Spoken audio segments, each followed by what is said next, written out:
Merci beaucoup, hein. Je remercie à tous les participants d'être avec nous. Je redonne un petit peu de contexte sur qu'est-ce que le Zoom Latorus. Pour vous expliquer ce qui s'est passé, c'est qu'on a échangé avec beaucoup de candidats et ils nous disaient, bah voilà, le truc c'est qu'on n'a pas beaucoup d'infos, on a un peu du mal à joindre des gens. D'habitude, on allait à plein de conférences, on arrivait à échanger avec des chasseurs de tête.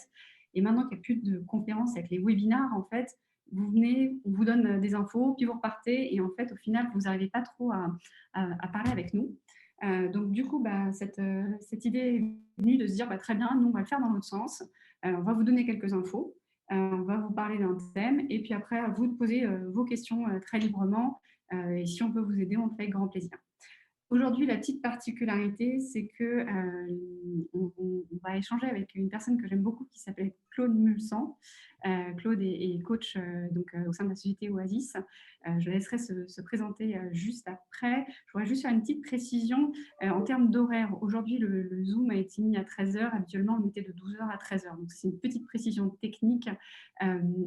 Autre élément, on reprend ce même système où on va vous présenter voilà, les chiffres et l'actualité, et ensuite vous posez librement vos questions. OK.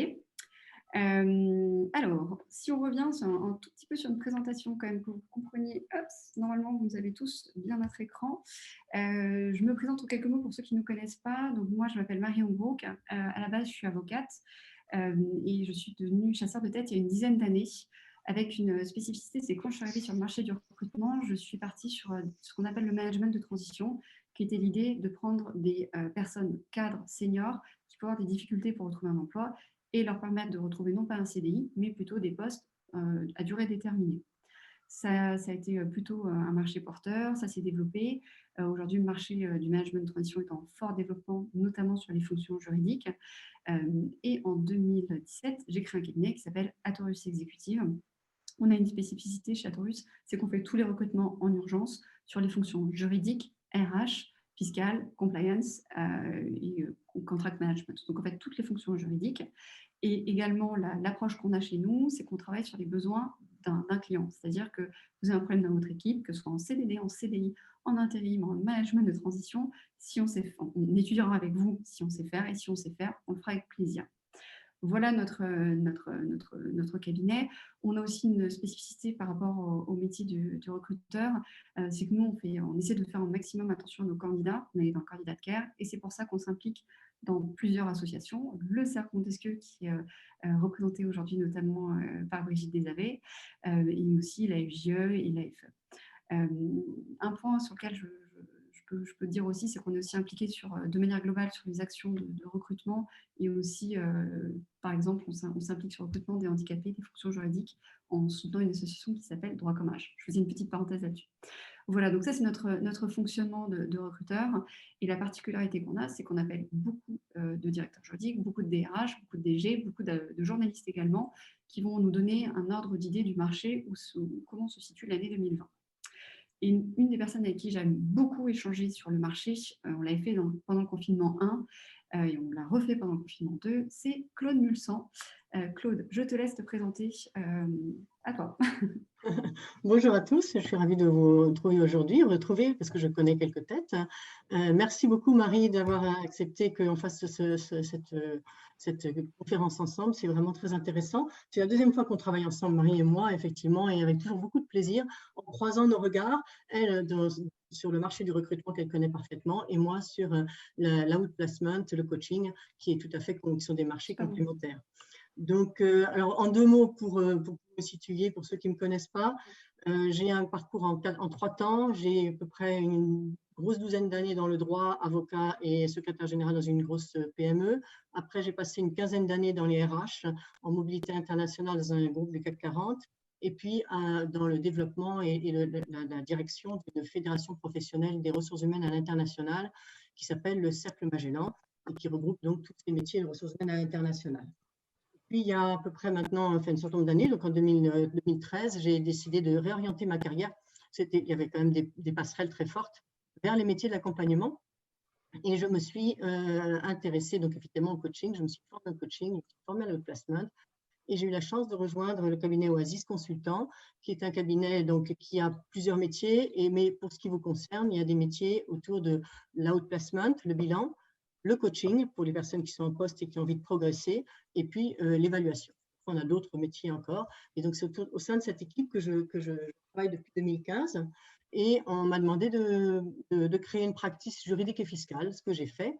Et donc, aujourd'hui, j'accompagne des secrétaires généraux, des directeurs juridiques, des responsables juridiques, des directeurs compliance, etc., tout type de métiers autour du juridique, et également des directeurs et responsables fiscaux en France et à l'international. Je les accompagne soit dans une démarche d'outplacement quand ils sont en dehors de l'emploi, soit dans une démarche de bilan ou de coaching quand ils sont en poste et qui se posent des questions sur leurs évolutions de carrière, et qu'ils ont besoin de travailler certains éléments de leur ce qu'on appelle les soft skills aujourd'hui. Donc, les savoir-être en entreprise qui permettent après de passer des étapes et de monter des marches dans l'organigramme et dans la construction de sa carrière. Voilà. Et donc, moi aussi, j'ai travaillé, je travaille régulièrement avec le Cercle Montesquieu et la SJE, et j'ai eu la chance et le plaisir, il y a 2 ans, de mener une étude avec leur soutien, que vous avez peut-être lu pour certains, qui s'appelle Directeur juridique à mi-carrière, et qui donc a été publié en 2019. Bon, bah super. Merci beaucoup, Claude, pour cette présentation. L'idée, on va en arriver sur l'étude qu'on a faite sur le marché actuellement. Vous m'entendez bien? Ouais. Oui. Ok, super. Sur le marché du recrutement, alors en fait, comme la dernière fois, je vais vous faire une présentation en 2 temps. D'abord, je vais vous donner le marché du recrutement global des cadres. Donc, ça ne va pas être spécifique. Les chiffres que je vais vous donner ne seront pas spécifiques au métier du droit. Et ensuite, on viendra sur des données plus spécifiques au métier du droit, évidemment, et au métier DRH. Donc, le marché du recrutement, hop, les éléments par rapport à ce qu'on a pu se dire la dernière fois. Bon, concrètement, 2020, c'est une mauvaise année pour le recrutement. Donc, on va commencer par les mauvaises nouvelles. Quand on avait échangé il y a quelques semaines, on n'avait que les chiffres qui étaient sortis en juillet 2020 de l'INSEE. On était à peu près à 580 000 emplois détruits. Mi-novembre, il y a une nouvelle étude qui doit paraître. Alors, ce n'est pas complètement clair, mais on serait autour des 200, peut-être certains disent 160, 180, 200. Donc, moi, je vous dis, on est autour des 200 000 emplois sur cette deuxième partie d'année d'emplois détruits. Ce qui est assez marquant de manière globale, c'est qu'on vient de faire une dizaine d'années. Donc, depuis 2008, tous les ans, en fait, les chiffres montaient une constance, une constance, une constance. Et 2020, c'est une vraie année en pic où on est vraiment sur une forte destruction d'emplois. Là, je veux quand même, donc effectivement, c'est une forte destruction d'emplois. Le deuxième élément, donc 2020, ok, c'est une mauvaise année. Deuxième élément, le chômage. Un point sur lequel moi j'avais été très surpris il y a quelques semaines quand j'avais fait le premier Zoom d'Atorus, c'est quand on avait regardé les chiffres du chômage, et bien, il y avait un espèce de paradoxe parce qu'on se disait il y a énormément d'emplois qui étaient détruits, mais en même temps, le chiffre du chômage n'avait jamais été aussi bas que depuis 1983. On était à peine, ce qui est beaucoup, mais on était à 7% de chômeurs pour les cadres sur Q2 2020. Et en fait, il y a eu un réajustement complet en Q3 où là, on est déjà à 9%. Alors, pourquoi il y a eu un pic en quelques mois? Il y a plusieurs facteurs. Il y a un premier facteur qui est très matériel, c'est que pendant le confinement, les gens ne sont pas allés se déclarer au chômage. Donc, il y a eu le premier élément qui a été ça. Deuxième élément, c'est la spécificité des chiffres du chômage sur 2020. C'est qu'on est dans une forte incertitude de ce qui est dit, parce que finalement, on se rend compte qu'on est un peu sur une année, enfin en tout cas, on est sur quelques mois où on est un peu sous perfusion des aides d'État, des prêts, etc. Donc, les entreprises ne prennent pas complètement des décisions, attendent, postponent les décisions, ce qui fait que les chiffres qu'on vous donne, on ne sait pas vraiment si c'est la réalité du terrain. Ce qu'on voit en tout cas sur les tendances de manière globale, c'est que l'année 2020, c'est une vraie masse de destruction d'emplois. Ça, c'est la chose qui est sûre. Pareil sur les restructurations et les PSE. Il y a quelques semaines, en septembre, moi, j'étais allée voir les chiffres de la DARES et de la Directe, et on s'était rendu compte que septembre 2019 et septembre 2020, il n'y avait pas eu une masse de PSE comme ça pouvait l'être annoncé. Et là, on se rend compte depuis quelques semaines que les procédures de PSE et de restructuration commencent à être lancées. Vous le voyez dans la presse, la semaine dernière, il y a eu le printemps. où il y a quelques jours, pardon, il y a eu le printemps. Ça commence à s'annoncer. On a des sociétés comme Bridgestone, où pareil, ça commence à s'annoncer. Mais voilà, on voit qu'il y a quand même une période, c'est l'incertitude. Et je pense qu'à date, il est un peu trop tôt pour pouvoir faire vraiment un bilan complet et réel des chiffres de 2020, mais juste des tendances. On est sur une destruction d'emplois, ça c'est sûr. Alors, je voudrais quand même, sur cet aspect 2020-2021, avoir une approche qui est quand même un petit peu optimiste.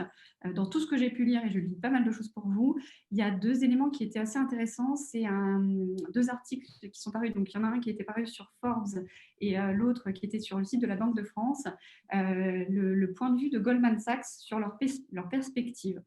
Bon, clairement, sur 2020, on est sur une contraction de l'économie. Là-dessus, tout le monde et personne n'ira dire l'inverse. Il n'y a pas de, malheureusement, il n'y a que des mauvaises surprises. Il n'y a pas trop de surprises sur ce sujet. Par contre, ce qui était intéressant dans cet article-là, c'est cette idée de reprise pour les prochaines années. Où en fait, il disait ce qui s'est passé, et on a pu le voir, et c'est une analyse que moi je partage également, dès que le déconfinement a eu lieu, dès que les perspectives, que ce soit le vaccin positif ou pas à l'élection de Joe Biden aux États-Unis, ça redonnait des élans. On l'a vu sur la bourse cette semaine. Donc eux, ils nous disent, sur 2021, on a plutôt une reprise en V pour 2021, pas 2020 d'ailleurs, pour 2021, c'est une reprise qui sera plutôt dynamique et positive. Donc ça, c'est Goldman Sachs. La Banque de France, elle, sur son site, elle, ce qu'elle disait, c'est que début de l'année, en fait, ils avaient une perspective de dire qu'on allait avoir 1 million d'emplois de détruits sur les cadres. Hein, je parle encore une fois des cadres. Et au 14 septembre 2020, donc il y a quelques jours, eux, ils étaient sur un bilan qui était peut-être un peu moins négatif que ce qui avait été prévu. Parce qu'ils prévoyaient plutôt un 800 000, et d'ailleurs on le voit, un 580 et 180 là, donc on arrivera plutôt sur un 800 000 emplois. Donc des emplois, oui, fortement détruits. Après, on l'a vu que les aides ont quand même eu un impact par rapport à d'autres pays où c'était bien plus catastrophique. Nous, quand même, nos aides, nos chômages, etc., ont quand même ralenti la chute sur 2020 et on est optimiste sur 2021. Voilà, donc ça, c'est un tableau que je vous donne. Donc là, vous avez les projections en blanc. Cette partie-là, c'est les projections de l'INSEE. Vous voyez, donc c'était de la création d'emplois, pas de problème. 2020, donc ça, c'est la projection de la Banque de France. 2020, c'est moche. Hein. Voilà, c'est clair, c'est très laid. Comme je vous le disais, on ne sera pas sur le million, mais plutôt autour d'un 800 000 emplois détruits. Et si on prend 2021, on repart, et 2022, on espère une forte création d'emplois. Là, je vous ai plié plutôt des modèles qui sont optimistes. Évidemment, il y a des modèles qui sont plus pessimistes, où ils ne parlent pas de reprise en V, mais de reprise en L ou de reprise en U. Nous, ce qu'on a pu constater, et c'est la slide d'après, sur le marché du recrutement et des RH, moi, je partage complètement cette analyse. Sur 2020, on est clairement sur moins d'annonces et pas mal de personnes qui sont au chômage. Là, je vous donne les chiffres du site qui s'appelle Village de Justice, qui est quasiment le site numéro 1 sur les annonces juridiques. Il nous a donné en avant-première les chiffres pour l'année pour l'année 2020 qu'il a mis à jour au 11 novembre. Et alors là, ce qu'on s'est rendu compte, c'est que si on prend le deuxième trimestre 2019 et le deuxième trimestre 2020, on a une diminution de 45% des annonces. Je vous mettrai le petit schéma après. Donc ça, c'est vraiment pour les fonctions juridiques. On a quand même une baisse de 45% des annonces. Sur le chiffre de l'APEC, cette fois-ci, c'est vraiment le site numéro 1 des annonces pour tous les cadres, mais il y a aussi les fonctions RH et juridiques. Et cette fois-ci, on est à 40% des annonces en moins. Mais encore une fois, si on vient un peu plus dans le macro, effectivement, à chaque fois qu'il y a eu un confinement, ils ont fortement baissé le nombre d'annonces. Et juste après, il y a eu un rebond.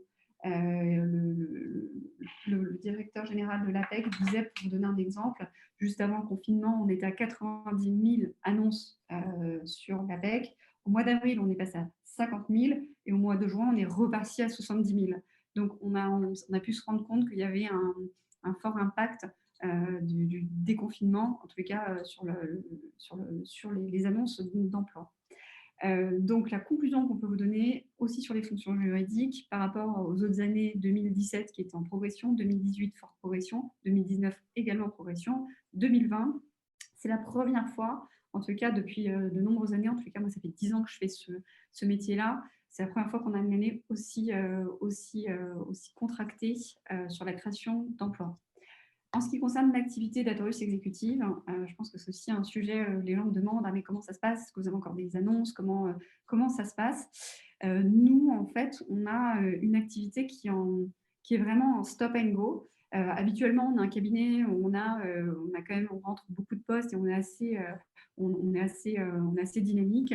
Cette année, ça a été une année où on a fait janvier-février beaucoup d'activités. Début du confinement, surprise, donc les postes se sont arrêtés, mais ils n'étaient pas annulés. Ils ont juste été, les clients nous disaient, voilà, je vais juste attendre quelques semaines, le temps de me réorganiser et on verra plus tard. On a vu fin du confinement et post-confinement, ça a été vraiment, c'est reparti. Je sais que Claudia qui travaille avec moi, qui participe pourra vous confirmer, on a eu un mois de juillet où on a beaucoup travaillé. Il y a eu beaucoup d'annonces, beaucoup de postes où les clients nous demandaient de recruter vite. Des postes de directeur juridique, des postes de senior, puisque c'est ce qu'on sait bien faire. Donc là, ça a vraiment été, le mois de juillet a été vraiment un rebond. Par contre, ce qu'on s'est rendu compte, c'est qu'on avait beaucoup d'intention de recruter à nouveau à la rentrée. Septembre, alors nous, ça a été très calme. Donc on est retombé sur un plateau où les décisions ne se faisaient pas. Octobre, paradoxalement, enfin non pas paradoxalement, d'ailleurs tant mieux, c'est reparti. Donc on a eu pas mal de demandes en octobre et malheureusement, depuis l'annonce du deuxième confinement, en fait, les clients nous disent, pareil, on postpone nos recrutements en janvier. Et la différence par rapport au confinement numéro 1, première chose, c'est que maintenant, on sait travailler en télétravail, on sait les écueils à éviter. On sait recruter aussi par distance, c'est complètement intégré. Les candidats n'ont pas de problème pour faire des entretiens à distance, ça c'est sûr. Par contre, ce qu'on s'est rendu compte, c'est que les clients nous disent, nous, on préfère attendre parce que quoi qu'il arrive dans un recrutement, les gens aiment bien quand même rencontrer physiquement les candidats. Donc, du coup, nos clients nous ont dit là depuis quelques semaines, donc depuis 15 jours, ils nous disent, voilà, on va plutôt postponer. Donc, sur les 5 mandats qu'on avait rentrés au mois d'octobre, il y en a 3 qui ont été postponés en janvier. Donc, on n'est pas à l'arrêt, mais on fait les montagnes russes, quoi. Voilà, donc pour nous, en tout cas, sur l'activité d'Atorius exécutive, on n'est pas à l'arrêt, il y a des opportunités, mais le deuxième point qui est super important, c'est que les processus sont de plus en plus longs. J'ai un de nos clients avec qui on avait fait un recrutement pendant le confinement 1. Le recrutement avait duré tout le confinement, il avait duré plus de 2 mois et 1 mois après. Et là, il nous a dit, voilà, j'ai un deuxième besoin, je dois créer ma fonction compliance, donc je dois tout faire le département, mais ne voulant pas repartir dans des écueils où les gens sont au chômage le lundi, au chômage le mardi, enfin, ils n'arrivaient pas à s'en sortir pour organiser des entretiens. Ils nous ont dit, on préfère attendre 2 mois pour créer cette fonction. Voilà, donc ça, c'est le marché. Il n'est pas à l'arrêt, mais les processus se rallongent. Autre point, les questions qu'on me demande souvent actuellement, c'est quels sont les postes qui sont plus demandés et ceux qui sont moins demandés. Nous, ce qu'on a pu se rendre compte, c'est que les besoins qui ont été fortement exprimés ces dernières semaines, c'est du droit social, beaucoup de sujets en droit social. Encore une fois, hein, la surprise, c'est le droit des contrats, beaucoup de demandes sur le droit des contrats et la compliance. Un autre point qui a été une remarque que moi j'avais fait cet été, quand les candidats, on les appelait, on leur disait quelles sont vos projections, comment vous voyez. Il y a pendant le confinement, en fait, il y a eu un effet sortez-moi de Paris, où en fait les candidats, quand vous les appelez, un juriste, quand vous l'appelez, vous demandez quelle est votre mobilité, généralement il vous répond Paris 75, 08, 75, 016, et les 92, mais jusqu'à la Défense. Là, curieusement, quand on a appelé tous les candidats, ils nous disaient non mais moi, je suis super open pour sortir de Paris. Ok. Donc du coup, nous, on a présenté par exemple un poste qui était en dehors de Paris. Et en fait, entre les déclarations d'intention et la réalité, il y a peut-être un décalage qui se crée parce que sortir de Paris veut dire changer de rémunération. et changer beaucoup de paradigmes, ce qui fait que les gens ont peut-être eu une déclaration d'intention pendant le confinement qui en vrai n'est pas totalement encore réalisée. Donc voilà, ça c'était mes petites remarques des dernières semaines. Je voudrais vous présenter ce graphique du site du FDH de la justice. Ce qui est intéressant, vous voyez, c'est que ça a toujours monté. Et là, chic, quoi. On a vraiment vu. Il y a un chiffre que. Alors, ce qui est intéressant dans ces graphiques-là, c'est vraiment de comparer une année à l'autre. Par exemple, si vous comparez mai 2020, on est à 1100 annonces. Okay, si vous prenez mai 2019, c'est là. Cette fois-ci, on a 3200 annonces. C'est-à-dire qu'entre là et là, on a divisé par 2 le nombre d'annonces sur le site Village de Justice, ce qui est énorme. Si on fait la même chose sur octobre, par exemple, si on prend octobre 2020, on est là. On est donc à un peu moins de 2000 annonces. Si on se met là, 1900 annonces, on va se dire. Alors que si vous prenez sur octobre, 2019, il est là. Octobre 2019, eh bien, on était à un record, on était quasiment à 3500 annonces. Donc, on le voit bien qu'il y a une vraie baisse. Ce qui est intéressant aussi, c'est que vous vous rendez compte tout de suite qu'en fait, ça marche toujours en V, parce que c'est normal. Avant les vacances, il y a toujours les grandes vacances, il y a toujours des creux, ça c'est systématique, et ça reprend toujours après en septembre. La seule chose qu'on se rend compte, c'est que là, on est vraiment, cette année, c'était vraiment bien plus bas que les autres années, quoi. C'est la petite différence par rapport aux années globales.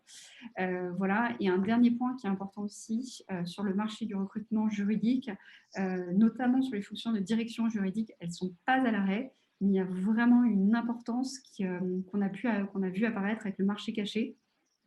Par exemple, moi, je vous le dis, sur la Taurus exécutive, on ne met plus les annonces de direction juridique en ligne. Pourquoi? Parce qu'en fait, quand on met une annonce de directeur juridique en ligne, on a 300 retours qui ne sont pas du tout qualifiés. Et en fait, quand on ne fait pas de retour aux gens, on a des gens qui sont assez véhéments à notre égard. Donc, du coup, nous, on met de moins en moins nos annonces sur les postes de directeur juridique. On met encore les responsables, mais plus les directeurs juridiques. Si je vous dis ça, c'est pour faire la liaison avec ce que va vous dire Claude Mulsan. Une fois qu'on sait qu'il y a du marché qui est sur les annonces, sur une recherche d'emploi, il est aussi important de travailler son réseau. Et je me suis dit que qui mieux que Claude Mulsan pour vous expliquer comment travailler son réseau de manière efficace. Claude, merci beaucoup Marie pour la jolie transition, parce qu'effectivement le réseau, ça va nous amener sur le marché caché. Juste avant de démarrer, je voulais juste faire un petit retour sur ce que j'avais vécu moi, sur les 15 personnes que j'accompagne en outplacement. Effectivement, il y a des processus qui étaient en cours qui se sont arrêtés pendant le premier confinement et qui ont repris à peu près 15 jours avant le jour où on a dit qu'on allait être déconfiné, et qui ont abouti. Et on a eu derrière tout un ensemble de processus en juillet en particulier qui ont démarré. Et donc, j'ai eu 6 personnes qui ont trouvé des postes sur les métiers juridiques entre la fin mai et le mois d'août. Effectivement, en septembre, les choses sont beaucoup plus lentes. On espérait que ça reprendrait plus en septembre. Mais comme on entendait déjà parler de la seconde vague, je pense que les entreprises se sont un petit peu inquiétées, méfiées. Et on est aujourd'hui sur à nouveau quelque chose qui est de l'ordre d'un marché qui attend qu'on sorte du confinement pour redémarrer. Mais je voulais simplement vous dire, voyez, ce n'est pas forcément que ça s'arrête complètement, il y a moins d'offres, effectivement.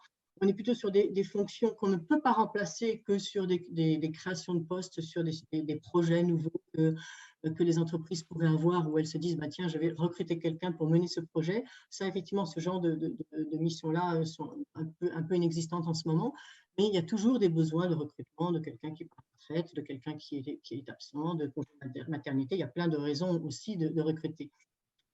Ça, c'est important de vous dire. Et puis aussi, pour ce qui Marie a parlé des plans sociaux. Il se trouve que chez Oasis, on a une filiale qui travaille sur les plans sociaux, donc on connaît bien le sujet. Effectivement, on a vu arriver un nombre d'appels d'offres sur des plans sociaux bien supérieur à ce qui se passait les années précédentes. Donc, effectivement, il y a des plans sociaux, mais attention, il faut regarder précisément de quoi il s'agit. On a beaucoup de plans où il y a ce sont des départs volontaires et des départs à la retraite en réalité. Voilà, on n'est pas sur du licenciement sec. Voilà, c'est difficile. Il y a effectivement des secteurs qui sont beaucoup plus touchés que d'autres. On imagine tout de suite l'habillement, tout ce qui est transport, etc. Il y a des secteurs qui sont plus impactés, mais c'est pas vrai pour tout le monde. Il faut bien regarder secteur par secteur et même métier par métier. Tout à fait, là-dessus, je fais juste une petite parenthèse sur la partie restructuration. Nous aussi, ce qu'on a pu se rendre compte, puisqu'on a une activité management de transition, c'est qu'en fait, aujourd'hui, la grande lancée des licenciements qu'on nous avait annoncé n'est pas vraiment arrivée. Aujourd'hui, on est plutôt en train de faire du réajustement. Et il y a des négociations qui sont en train de se faire, justement, pour pas que ça parte complètement dans tous les sens. Donc, nous, en tous les cas, sur nos activités, on sent bien, il y avait beaucoup de PSE qui étaient annoncés et ce n'est pas encore complètement parti. Ça, c'est sûr. Et ça, on verra sur 2021 ce que ça va donner. Pour l'instant, on n'a pas encore, la prévision là-dessus. Et c'est vrai que dans ces plans, les fonctions juridiques et les fonctions RH ne sont pas forcément les premières impactées, puisque Exactement. public et voilà, et dans ces deux métiers-là. Exactement, puisque ce qu'on s'est rendu compte, justement, non, pas paradoxalement, mais la continuité fait que pendant le confinement 1 et encore une fois le confinement 2, toutes les activités juridiques et les activités RH, notamment en droit social, les demandes n'ont cessé d'augmenter. Et si on fait une petite parenthèse sur les autres recrutements, comme tu l'as fait sur les secteurs, nous, on s'est rendu compte que juridique RH, on est bien moins impacté que d'autres fonctions, comme les fonctions commerciales, où là, c'est bien plus impacté. Et pareil, sur les secteurs, nous, on a des secteurs d'activité comme l'énergie, qui n'ont pas été impactés, bien au contraire, ça ne cesse d'augmenter. La pharmaceutique, pareil, qui a bien repris. Et à l'inverse, on a des secteurs où ça a été bien évidemment complètement impacté. En secteur ligne 1, on va bien évidemment avoir l'hôtellerie-restauration. Mais ce qui commence à se voir, c'est les lignes 2. Par exemple, le transport de fonds d'argent, comme l'hôtellerie, on ne pensait pas, les sociétés qui font du nettoyage industriel, ça c'est les lignes 2, et ensuite va arriver les lignes 3 qui seront impactées. Donc voilà, on voulait vous dire ça aussi pour pas que le tableau soit trop noir. Il faut regarder les choses un peu finement. Il y a quand même des choses qui se passent sur le marché. Nous, on a, tant Marie que moi, l'impression qu'il y a des opportunités à prendre, peut-être pas en ce moment du fait du deuxième confinement, mais probablement à la sortie, comme ça a été le cas lors du premier confinement. Et donc, c'est vraiment le moment d'aller travailler le marché caché, que l'on soit directeur juridique, parce qu'on ne va pas plus retrouver ces postes-là sur les annonces. C'était déjà vrai avant, hein, tous les postes de directeur juridique ne passaient pas par des annonces, et même d'autres postes. Et donc, à quoi ça sert le réseau? Et bien, le réseau, ça permet d'aller travailler ce marché caché. C'est exactement ça. Alors, qu'est-ce que c'est qu'un marché caché? Le marché caché, c'est le moment où l'opérationnel a un besoin. Il a besoin de recruter quelqu'un parce qu'il a quelqu'un de son équipe à la retraite, ou parce qu'il a un nouveau projet, ou parce qu'il lui manque une compétence. Et le moment où il va y avoir le go du côté de la RH en disant « Ok, on recrute ». Entre ces deux moments-là, qui peuvent parfois être très longs, hein, ça peut parfois prendre plusieurs semaines, voire plusieurs mois, il va y avoir des allers-retours entre le directeur opérationnel, son N+1, éventuellement son N+2, pour valider la nécessité du besoin. Après, on va aller du côté des finances pour valider qu'on a le budget pour créer un poste, pour remplacer la personne qui l'a remplacé et à quel niveau. Après, on va y avoir des allers-retours avec la RH pour savoir si en interne, on a des personnes qui peuvent postuler ou pas. Enfin, oui, il y a tout un ensemble d'allers-retours de réflexion qui se font entre j'ai un besoin de recrutement et ça y est, on décide d'ouvrir le poste et on va confier à la RH le fait d'aller chercher les candidats. Et donc, la RH, à partir de là, soit elle fait une recherche interne, soit elle fait appel à un chasseur de tête, un cabinet de recrutement pour trouver la personne idoine. Donc, en réseau, ce qu'on essaye de faire, c'est d'arriver au contact de cette connaissance, de ce besoin qui est exprimé, mais qui n'est pas encore forcément totalement définitif, de manière à ce que quand le go est donné du côté de la RH, on soit dans la shortlist, c'est-à-dire qu'on soit déjà identifié comme quelqu'un qui potentiellement peut répondre à ce besoin-là, et donc du coup, être mis dans la shortlist. Sachant que même si le réseau, aujourd'hui et autrefois, il y a des choses qui ont changé, mais autrefois, on arrivait en réseau sur un poste, on correspondait au poste, grosso modo, on était employé. Aujourd'hui, on est mis en réseau sur un poste, on correspond au poste, on va vous mettre en challenge avec d'autres personnes. Donc, vous ne serez qu'en shortlist. Mais c'est déjà énorme d'être en shortlist, parce que en shortlist, ça veut dire qu'on est 3-4 identifiés sur le poste, et donc à partir de là, c'est lors des entretiens de recrutement que vous allez faire la différence par rapport aux 3 ou 4 candidats. Donc, le réseau, ça sert à ça. C'est à être en amont des processus de recrutement, le plus en amont possible pour pouvoir être intégré dans le processus de recrutement le jour où il démarre. Donc, c'est quoi l'idée des réseaux? C'est l'idée très simple qu'on entend partout. Vous avez dû entendre dire que normalement, en 6 contacts réseau, on arrive à atteindre le pape ou le président de la République aux États-Unis, etc. C'est vraiment cette idée, c'est qu'on a tous dans notre entourage des gens que l'on connaît, qui connaissent eux-mêmes des gens, qui connaissent eux-mêmes des gens, etc. Et que donc, on va essayer de faire marcher ce réseau de connaissances pour connaître de plus en plus de gens et à un moment donné entendre parler d'opportunités. Donc, vous voyez, l'idée, c'est d'un contact, là dans le dessin, on a un contact. En réseau, l'idée, c'est à chaque fois qu'on voit une personne en réseau, il faut essayer d'obtenir 2 contacts. Alors, parfois on en a 0, parfois on en a 3, parfois on en a 5, mais en gros, en moyenne, il faudrait essayer idéalement d'arriver à 2 contacts. Et vous voyez, de cette personne-là que vous connaissez, celle-là vous la connaissez, c'est votre premier contact, vous allez en contacter 21 autres personnes que vous ne connaissez pas. Parce que cette personne-là va vous adresser à cette personne-là, qui vous adresse à 2 autres personnes, qui vous adresse à 2 autres personnes, etc. Il y a des contacts qui ne donneront rien, qui ne mèneront nulle part, des impasses, et puis il y en a d'autres qui vont continuer à vous emmener vers d'autres personnes. Et on dit que les opportunités d'emploi, on les entend parler à peu près au niveau du 3e, 4e contact. C'est souvent là qu'elles apparaissent. Parfois, on a de la chance, ça arrive plus tôt. Parfois, ça arrive plus tard. Mais l'idée, c'est voilà, quand on commence à démultiplier sa toile d'araignée de réseau, ou sa boule de neige, moi j'aime bien l'idée de la boule de neige qui grossit, à peu près à un moment donné, on entend parler d'opportunités. Alors, pour faire du réseau, il faut un certain nombre de prérequis. D'habitude, cette formation, moi, je fais une formation sur une journée entière. Donc, mais je vous ai gardé le premier prérequis qui me paraît indispensable, c'est d'avoir un projet. Ça, c'est indispensable. Vous ne pouvez pas aller en réseau sans avoir un projet qui soit constitué. Alors, il faut que tu fasses bouger la slide parce qu'il lui manque plein de choses. Un projet, c'est au milieu voilà, de plusieurs choses. D'abord, un environnement professionnel. Qu'est-ce que vous avez fait déjà dans votre carrière professionnelle? Qu'est-ce que vous avez eu comme parcours? Qu'est-ce que vous avez comme compétences? Quelle réalisation vous avez eue? Donc ça, c'est votre environnement professionnel. Qui vous êtes aujourd'hui en tant que personne professionnelle? La deuxième partie de votre projet, il est à la jonction de vos caractéristiques personnelles. Alors ça va être à la fois vos moteurs, vos intérêts, vos valeurs, ce que vous avez envie de faire, vos atouts personnels. Là, on parle plus d'atouts de savoir-être, alors que dans l'environnement professionnel, on va peut-être plutôt être sur du savoir-faire, quoique. Donc voilà, vos atouts personnels. Ça peut être aussi des atouts de type connaissance d'une région, ça peut être des choses comme ça. Ça peut être aussi d'autres caractéristiques qui sont liées à votre famille. Ce n'est pas seulement c'est des choses positives ou négatives. Vous pouvez avoir aussi des contraintes familiales, des contraintes qui font que vous n'allez pas pouvoir changer de région, ou que vous n'allez pas pouvoir faire, voilà, ou qu'au contraire, vous allez pouvoir le faire. Donc ça, c'est votre environnement personnel. Et puis, il y a une troisième chose qu'on oublie souvent, c'est qu'un projet, ça existe à condition qu'il y ait quelqu'un pour payer ce que vous êtes en train de faire. Donc, c'est un marché. Et donc, le marché, ce sont les entreprises et les secteurs dans lesquels sont ces entreprises qui sont prêtes à payer pour vous aider pour avoir vos compétences. Et donc, votre projet idéal, il est au centre de ces 3 choses-là. C'est-à-dire vous avez l'environnement professionnel, les compétences, vous savez, ça correspond à vos envies, vos besoins et votre environnement personnel, et le marché est prêt à payer pour ça.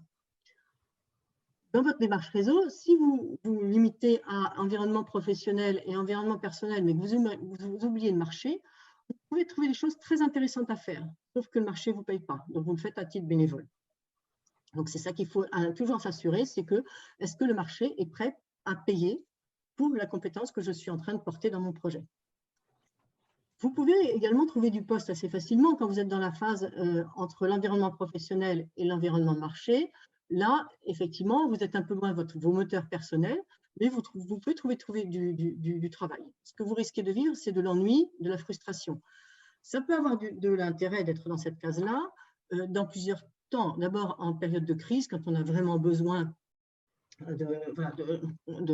d'avoir une activité professionnelle, eh bien parfois il faut accepter de ronger son frein et d'être sur un poste qui n'est pas exactement celui qu'on rêve, mais qui vous permet au moins de vous assurer que vous avez un boulot et qui vous permet éventuellement après à T+2 de continuer à progresser vers un projet autre, d'évoluer comme vous en avez envie. Ça peut être parfois, vous pouvez aussi prendre un poste, pas exactement dans le cible de votre projet, un petit peu en deçà, mais parce que vous savez que dans ce qui a été décidé pendant l'entretien de recrutement, les entretiens de recrutement, ce poste va vous permettre d'arriver à ce que vous voulez faire. C'est une manière parfois soit de prendre pied dans un secteur nouveau que vous ne connaissez pas et que ça va vous permettre après d'avoir le poste de directeur juridique tel que vous l'imaginez complètement. Ça peut être parce que c'est un poste de directeur juridique, mais qu'à 3 ans, ça va vous permettre de devenir secrétaire général. Ça peut être, vous voyez, parfois, il y a une étape intermédiaire pour arriver au centre de son projet. Le troisième cas, c'est celle-là, celle du temps long, c'est-à-dire que vous avez des envies, vous avez des caractéristiques personnelles, vous avez le marché qui a l'air d'avoir un besoin, mais vous n'avez pas les compétences. Et donc là, qu'est-ce que vous faites? Eh bien, vous partez effectivement sur la formation, ça va de soi, donc sur du temps long. On va être sur des reconversions qui vont être de l'ordre de 1 an, 18 mois, etc. Attention, la seule chose il y a plusieurs choses auxquelles il faut faire attention quand on part sur du temps long. La première, c'est est-ce que je suis sûre qu'une fois que je serai formée, le marché répondra et qu'il sera prêt à payer pour ça? Donc, est-ce que je ne suis pas en train de rêver un peu mon poste idéal et que je me suis bien assurée que le marché est prêt à m'accueillir et à me payer et à m'embaucher une fois que je suis formée? La deuxième chose que les gens ont du mal à projeter avant, mais qui sont quand même souvent au centre des reconversions professionnelles, c'est je vais avoir une perte de rémunération et j'assume cette perte de rémunération. Moi, j'ai changé 3 fois de métier. À chaque fois, j'ai divisé mon salaire par 2 et je suis remontée après. Ça faisait partie des choses que j'assumais pour changer de métier, pour aller vers là où j'avais envie. Je faisais un sacrifice financier et derrière, je me suis rattrapée sur les 2-3 années qui ont suivi. Mais il faut accepter ce sacrifice financier. Il faut avoir les possibilités aussi matérielles de le faire. Donc ça, c'est vraiment important. Et le projet, il est central dans le rendez-vous réseau, puisque c'est dans le rendez-vous réseau, vous allez commencer. L'objectif du rendez-vous, c'est de faire parler l'autre. Et évidemment, c'est vous qui menez l'entretien parce que vous l'avez demandé, et vous demandez cet entretien avec un objectif. Et votre objectif, c'est quand même de travailler autour du projet que vous avez en tête pour essayer de comprendre comment ce projet peut se concrétiser. Et donc, il faut être capable de l'expliquer, ce projet. Capable de le pitcher, de l'expliquer en quelques mots à votre interlocuteur pour qu'il sache bien ce que vous voulez. Donc ça, c'est vraiment un des prérequis du réseau, c'est avoir un projet. Et dire « je veux être directeur juridique », ce n'est pas un projet. Dire « je veux être responsable juridique », ce n'est pas un projet. Un projet, c'est « je veux être responsable juridique dans quelle taille d'entreprise, dans quel type de secteur, pour faire quoi, pour traiter de quel sujet, pour répondre à quel besoin de l'entreprise ». Et c'est vraiment les questions qu'il faut vous poser. Alors, en réseau, qu'est-ce qu'on va faire? On va aller, alors Marie, voilà, on va aller en réseau, encore un petit coup de… Voilà, ça y est, elle est entière. On va y aller pour faire plusieurs choses. On va donc, vous avez compris, aller en réseau pour essayer par itération, en rencontrant des gens, de parler de votre projet, de le préciser et puis d'entendre parler d'opportunités sur le marché caché. En début de réseau, en général, très souvent, dans un premier temps, ce qu'on fait, c'est qu'on va voir des gens pour faire évoluer son projet, le faire valider en disant ben voilà, je suis dans tel poste, voilà ce que j'ai fait dans ma vie professionnelle. Aujourd'hui, je voudrais changer de secteur, j'aimerais bien aller dans cet autre secteur. Et je vais aller voir quelqu'un de ce secteur-là pour voir si cette personne pense que, compte tenu de ce que j'ai travaillé dans le luxe pendant 10 ans, je peux aujourd'hui aller travailler dans la grande distribution, n'importe quoi. Donc ça, c'est la partie de est-ce que mon sujet est valable? Est-ce que dans mes secteurs d'activité, je peux transférer mes compétences? Si je peux les transférer, je les transfère comment? Sur voilà. Par exemple, pour vous donner un exemple, j'ai une candidate qui venait du secteur du tabac. Et en fait, on a travaillé sur la transférabilité et les spécificités de ce secteur-là, qui en fait, c'est le côté réglementaire, très réglementaire des sujets de droit qui y sont traités. Et elle est rentrée derrière chez Danone, donc parce que chez Danone, il y a toute une partie food, santé au travers de la nourriture, où là également, il y a une très forte notion de réglementation. Et donc, c'est comme ça qu'elle est passée d'un secteur à l'autre. Donc voilà, Alors, premier temps. Après, on va un tout petit peu accélérer parce qu'il est déjà 45, je suis désolée. Voilà, premier temps, on valide son projet. Mais Oui. ça ne peut pas, on ne peut pas faire toute une démarche réseau sur je valide mon projet, parce qu'au bout d'un moment, ça se sent trop. On se dit, voilà, celle-là, elle vient avec une fausse demande, elle est en train de me demander un boulot et pas de travailler sur son projet. Deuxième temps, on travaille sur son secteur, l'écosystème, le secteur qu'on a choisi, son écosystème, qu'est-ce qui se passe dans ce secteur, quels sont les grands sujets qui sont en cours en ce moment, qui sont les grands sujets de droit ou de RH et comment est-ce qu'ils sont traités dans les entreprises de ce secteur-là, et qu'est-ce que je peux en comprendre et qu'est-ce que je peux apporter à ce secteur-là. Et du coup, valider sa liste d'entreprises pour aller vers plus d'entreprises et obtenir d'autres contacts complémentaires. Donc la posture, elle est vraiment celle du journaliste, et vous allez voir que prenant cette posture-là et n'allant pas demander un poste à vos interlocuteurs, vous allez prendre beaucoup de plaisir et vous allez faire grossir votre boule de neige. Merci beaucoup, Claude. Je suis désolée, hein, je te Non, non, presse, mais c'est pas de ta faute parce passionnant, que mais malheureusement, je ça me passe sens vite. portée. Oui, mais c'est normal. Alors, je me permets juste, puisqu'on a avec nous Brigitte Desabé, qui est en fait la responsable de la commission employabilité du Cercle Montesquieu et qui, elle, échange vraiment très régulièrement avec les directeurs juridiques qui sont en poste ou qui sont en recherche d'emploi. Brigitte, est-ce que toi, tu peux donner en quelques minutes avant qu'on donne la parole à tout le monde, peut-être toi, ton point de vue sur ces derniers mois? Oui, moi, je confirme, on a perçu au Cercle Montesquieu les mêmes tendances que celles que vous avez soulignées, avec peut-être quand même quelque chose de moins sévère et de moins accentué sur la baisse des recrutements que ce que vous avez pu dire. Donc, c'est vrai que ça a été par à-coups parce qu'il y a eu ces périodes de confinement, déconfinement, reconfinement. Bon, et donc, il y a des processus qui étaient engagés qui se sont arrêtés. Il y a des gens qui étaient en période d'essai qui sont retrouvés hors jeu. Il y a eu des gens qui ont été quand même embauchés et qui ont rencontré toutes les difficultés de la prise en main d'un poste au milieu du confinement ou même en période de déconfinement. Donc, on a eu un peu tous les cas de figure, mais globalement, il y a toujours eu un flux un peu constant d'annonces, notamment à travers LinkedIn, y compris de postes de directeur juridique. Alors, je comprends que effectivement, il y a beaucoup de candidats et que peu de postes, mais il y a toujours eu ce flux. Moi, ça m'a surpris. Alors, est-ce que c'est une évolution des modes de recrutement favorisé par le confinement, effectivement, puisqu'on a tendance à plus passer par le e-recrutement en période où on ne peut pas se rencontrer.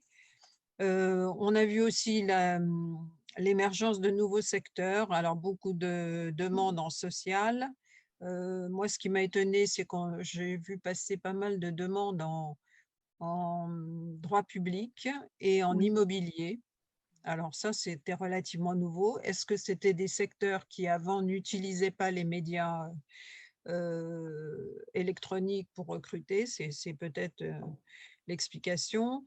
L'allongement des processus, ça c'était visible parce qu'il y avait des annonces qui sortaient à un moment, puis tout d'un coup disparaissaient, puis reparaissaient au bout de quelques semaines ou quelques mois. Donc, manifestement, il y avait eu une situation figée entre les deux.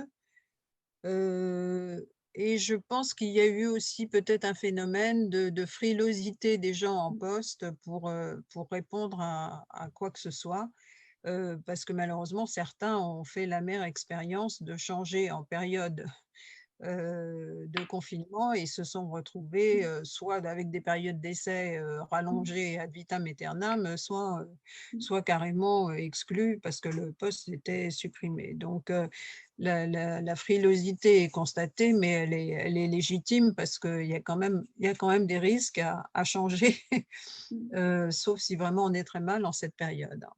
Tout à fait. Alors, Brigitte, moi, je valide avec toi ces 2 points. Sur les secteurs, nous, ce qu'on se rend compte, si vous prenez l'étude là, des métiers qui ont le plus recruté, qui vont le plus recruter, où il y a plus d'annonces actuellement, un des métiers où il y a le plus de recrutement, c'est l'armement, enfin, tout le secteur de l'armée et au sens global, le secteur public. Oui. On l'a vraiment vu, il y a une forte demande sur ces secteurs-là. L'immobilier également. Et concernant le fait qu'il y ait une frilosité de la part des candidats, oui, nous aussi en tant que recruteurs, ce qui est assez difficile et Ce qui est vraiment dur à vivre, c'est quand bien même vous arrivez à obtenir le poste, vous arrivez à trouver le bon candidat, 1 sur 2 nous dit, non, je ne bouge pas pour l'instant et j'attends. Donc, du coup, ça rend les recrutements encore plus compliqués, surtout sur des fonctions où on est risque averse. C'est une des vraies tendances, rallongement des processus du fait du client, mais aussi du fait des candidats. Ce qui serait intéressant de voir, c'est si on peut se prémunir contre des abus de période d'essai renouvelée, ou est-ce qu'une sorte de parachute pourrait être négocié sur des changements de poste, parce que c'est un fait qu'il y a quand même des risques à changer d'employeur quand on a une petite place bien au chaud, même si elle ne vous convient pas à 100% et qu'elle n'est pas, susceptible de vous faire rebondir dans votre carrière. Mais bon, là, on essaie de faire preuve de créativité. Oui, à part les welcome back, on n'a pas Oui, les welcome back, oui. Ouais, après, il n'y a pas de pour l'instant, c'est vrai que c'est des sujets qu'on ne nous a pas encore évoqués, mais je pense que ça viendra sur les prochains mois. Oui, je pense que… Et comme il y a quand même un jeu de chaises musicales dans tous ces recrutements, bon, c'est évident que si on fige les positions, bon… Ok. Ça n'aide pas la mobilité, voilà, ni l'emploi. C'est ça. Je m'adresse à toutes les personnes qui sont avec nous, puisqu'on est encore une quarantaine. Est-ce que vous avez des questions? Puisque la parole est à vous. Dites-nous si vous avez des questions, tant à Claude, il y a Brigitte aussi qui est là, et moi, si vous avez la moindre question, on est là. Donc, n'hésitez pas. Posez-nous vos petites questions si vous souhaitez. Toc. Alors, est-ce qu'il y a des questions qui arrivent? Alors, attendez. Hop. Ok. Donc, si vous avez des questions, sinon, Claude, si tu veux continuer à nous parler, peut-être parce que j'étais un peu pressée sur… Non, peut-être simplement vous dire, parce qu'une question que peut-être, moi j'entends beaucoup auprès des gens qui sont en dehors de l'emploi, et qui me disent, mais c'est pas la peine de faire du réseau en ce moment, et je voudrais leur dire, détrompez-vous, au contraire, nous ce qu'on a vécu, c'est que les gens qui ont fait du réseau pendant le premier confinement, ce sont eux qui se sont retrouvés avec des postes à la sortie du confinement, donc c'est vraiment le moment d'y être. Et n'ayez pas peur au contraire, c'est un bon moment pour faire du réseau, parce que les gens qui ont plus de temps, ils sont chez eux, ils ne sont pas submergés de réunions chronophages, pas toujours très utiles. En général, les réunions sont maintenant beaucoup plus en distanciel, elles sont plus concises. Ils ont aussi envie d'aider. On a tous envie de participer à notre petite mesure pour aider les gens qui sont plus touchés par la crise. Et puis, ils sont aussi contents de s'aérer. C'est-à-dire qu'avoir quelqu'un en réseau qui va lui parler un petit peu, lui faire sortir, faire un peu de vague avec lui, etc., réfléchir sur des sujets, ça les aère, ça leur fait du bien. Donc, ils sont plutôt très ouverts à des contacts réseau. Donc, vraiment, n'hésitez pas, c'est le bon moment pour en faire. Oui, je suis tout à fait d'accord avec vous.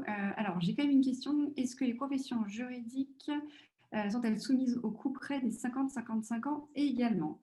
On n'a pas une analyse chiffrée exacte sur l'âge. Par contre, si vous prenez les chiffres, que ce soit APEC, sur l'emploi, Pôle emploi ou même de la DRAS, concrètement, aujourd'hui, ce qu'on a pu voir, c'est que les populations les plus touchées par le chômage aujourd'hui sont les moins de 25 ans et les plus de 50 ans. Donc, très clairement, on a quand même les populations plus seniors qui sont touchées. Vous dire, est-ce que c'est spécifique aux professions juridiques? Ça, je ne peux pas répondre. Oui. Moi, je vais répondre en partie. D'abord, ce n'est pas spécifique aux professions juridiques. On a plutôt de la chance. On vieillit bien quand on est dans les professions juridiques, tout comme les professions RH. Le marketing, c'est à 40 ans que le problème se pose. Hein. Donc, vous voyez, on en est loin. Donc, c'est vrai qu'il y a quelque chose qui se joue à partir de 50 ans, plutôt 55 ans pour les professions juridiques. Mais en fait, ce qui se passe, moi, d'expérience que j'ai, c'est que j'ai des directeurs juridiques, des responsables juridiques, des juristes seniors qui se sont retrouvés des postes à 55, 56, 57, 53, sans problème. La différence, c'est l'énergie que les gens mettent dans leur recherche. Parce que quelqu'un qui n'a pas une bonne énergie, qui le ciel est tombé sur la tête, ça se voit dans les 3 minutes de l'entretien. Donc, il faut absolument revenir sur une bonne énergie. Il faut se préparer à ces entretiens. Il faut remonter sur quelque chose de positif. Il faut avoir un projet qui vous tient à cœur et être prêt peut-être à faire des concessions, mais avoir quelque chose qui vous porte, qui vous donne envie. Et ça se sent tout de suite dans un recrutement. Donc, Oui, c'est plus compliqué à partir de 55 ans, mais on peut faire plein de management de transition et Marie peut certainement le confirmer. Donc, il y a encore beaucoup de choses à faire pour les juristes après 55 ans et surtout, il faut être dans une bonne énergie. Ça, c'est essentiel. Il y a un chiffre qui était pas mal là-dessus, une étude qui avait été menée par le Cercle Montesquieu, je crois qu'il y a 2 ans, où, je ne sais pas si tu t'en rappelles Brigitte, mais ils avaient fait une étude, qui est le directeur juridique?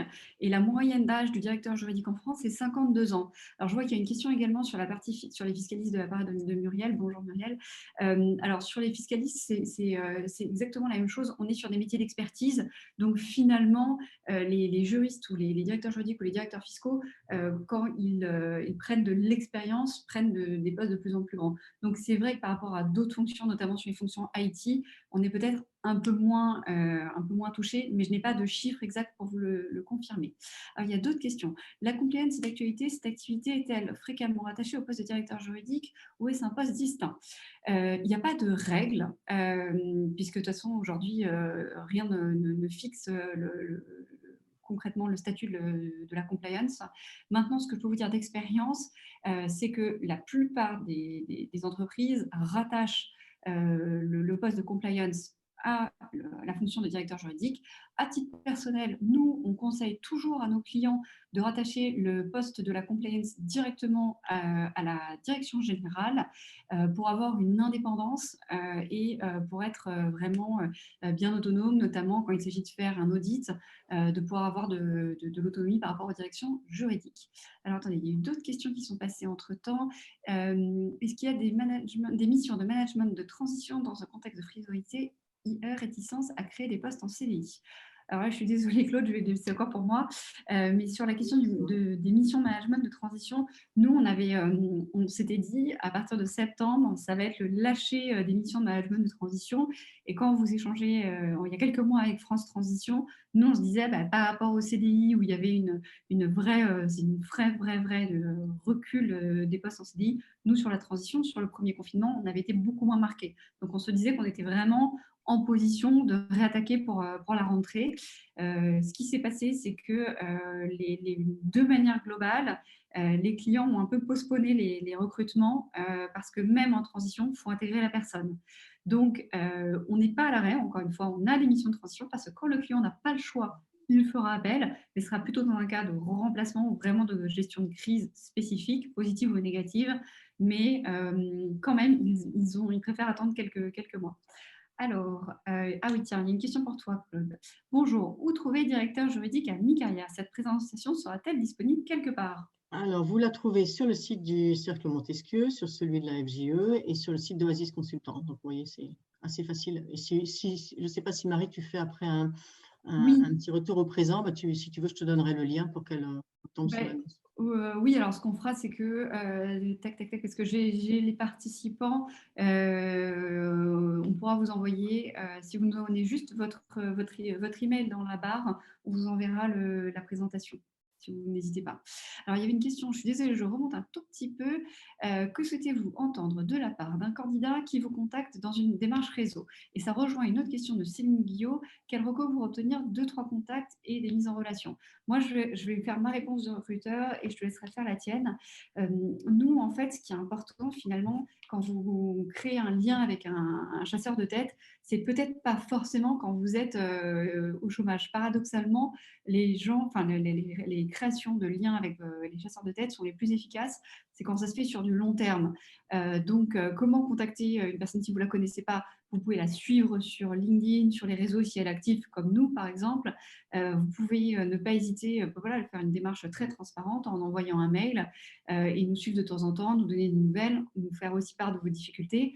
Et de ne pas hésiter à nous poser des questions. Ce qu'avait dit Claude là-dessus est assez fin et intelligent. C'est souvent dur pour un chasseur qui actuellement n'a pas forcément un emploi à vous présenter. On ne sait pas trop quoi lui dire. Peut-être vous pouvez lui poser une question en lui disant, tiens, je sais que vous êtes en contact avec le Cercle Montesquieu, est-ce que vous avez peut-être une préconisation pour nous permettre d'y avoir accès? Tiens, vous avez fait une conférence avec Claude Mulsan, est-ce que vous pouvez nous mettre en contact avec elle? Ce genre de choses fait que vous faites un premier lien. Une fois que vous avez eu le contact qui a été établi avec Claude Mulsan, vous le faites à retour en disant, tiens, ça s'est bien passé avec Claude, merci beaucoup, et ainsi de suite. Et de fil en aiguille, vous créez un lien sur le long terme. Et Claude, peut-être toi, tes préconisations pour…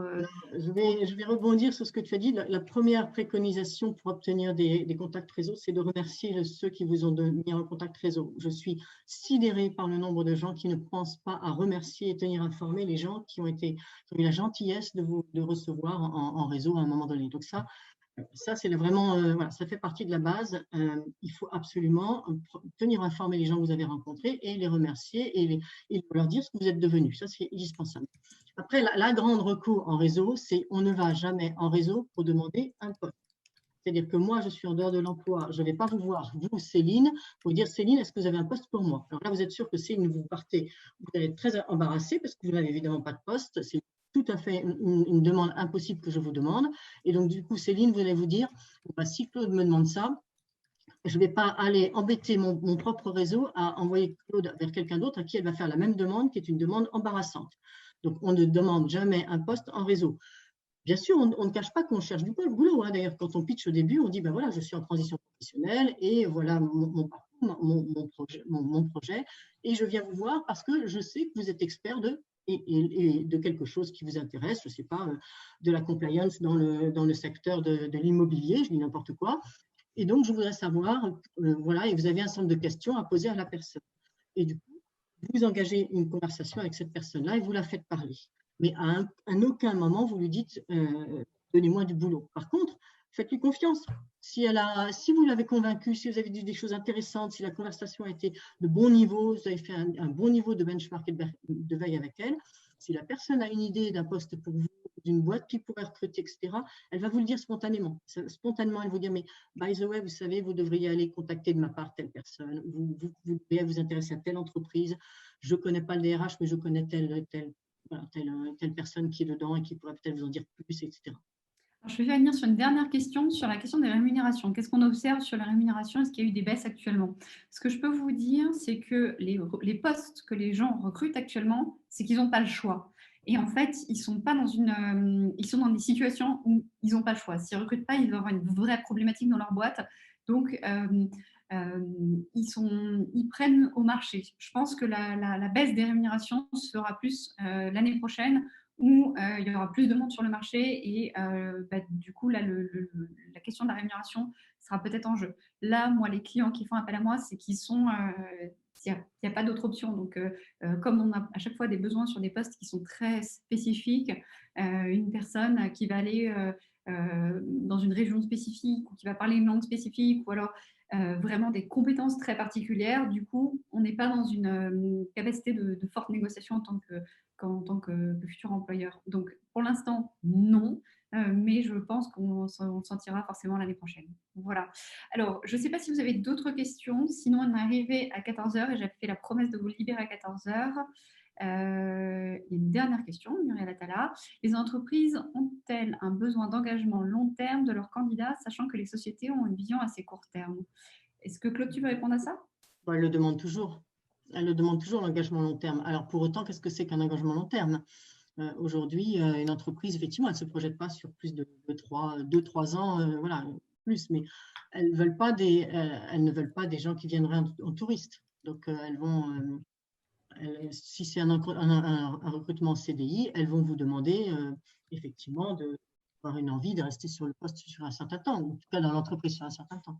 Après, nous, ce qu'on remarque quand même après, ça dépend dans quel contexte on recrute la personne. Si on vient résoudre un problème spécifique, on va attendre que la personne soit très efficace sur un temps donné. Et dans ces cas-là, effectivement, là, ce sera du court terme. C'est vraiment, tout va dépendre de la raison pour laquelle vous recrutez la personne.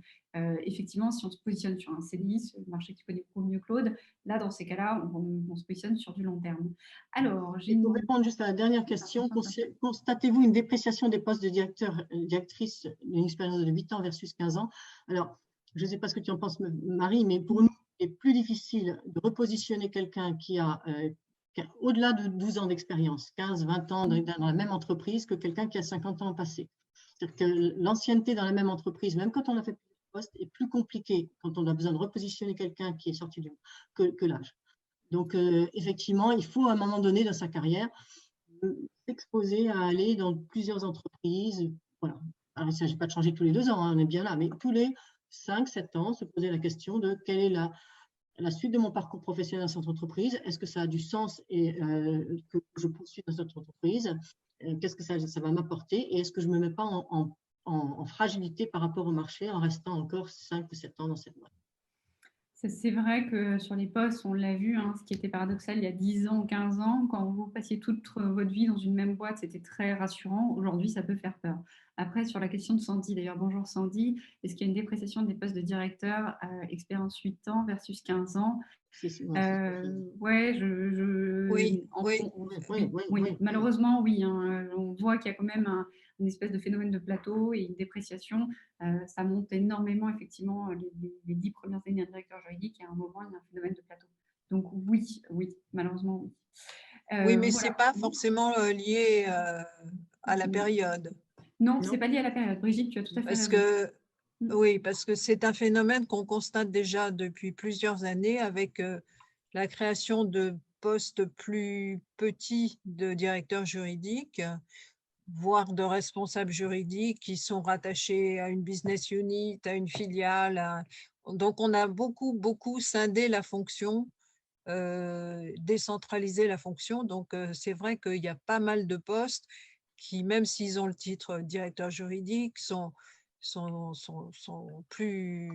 scope plus restreint que ce qu'on pouvait voir autrefois. Et effectivement, l'avantage, c'est qu'ils sont plus faciles à caser et que bon, on peut en faire plusieurs pour cumuler les expériences et prétendre justement à des postes plus complets à ce moment-là. Mais c'est pas une dépréciation, enfin à mon avis, c'est pas une dépréciation liée à la crise, c'est une tendance assez lourde depuis déjà quelques années de fractionner cette fonction et de…